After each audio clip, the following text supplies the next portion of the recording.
Horses have always been a passion of mine. Some of my earliest memories have been hanging over the rails of a fence, watching them move. They're majestic, but more than that, they're soulful and inspiring. I'm Sarah Ann Keefe. I'm a trademark and advertising attorney.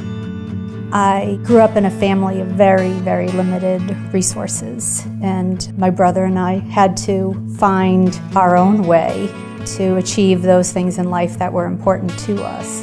When I was 10, on my own initiative, I got a job working at a boarding stable in a neighboring town, and I would get up on my bike early in the morning before sunrise and ride my bike to the town and take care of other people's horses, and in exchange I was permitted to ride for free. And I taught myself how to ride, and I rode every chance that I got, and eventually became skilled enough that I could compete. I've been married for 20 years to an Army officer, and he is frequently away for very long periods of time.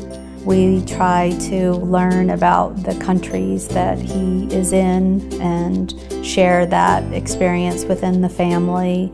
My son Caleb is 11. I was able to take him along to the Middle East a couple of years ago while my husband was working in Bahrain, and it was just this wonderful experience for both of us to see how women work in the Middle Eastern culture. I think one of the things about being an experienced military family, what we look forward to most is just being together.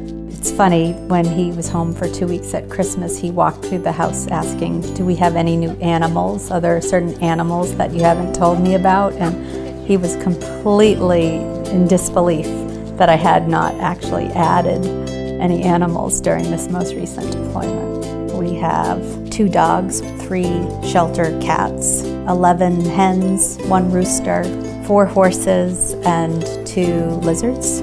I'm a rescuer. This is the island of misfit toys. I'm always trying to find animals' homes.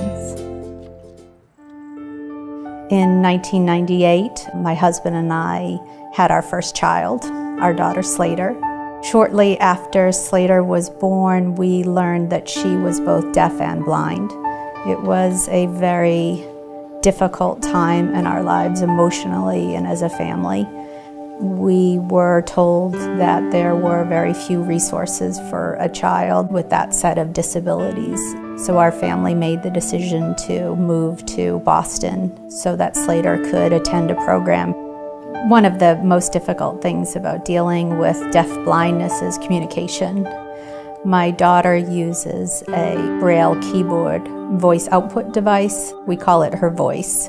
And through this device, she can make her wants and needs known. Guess the game. Got it. She loves holidays.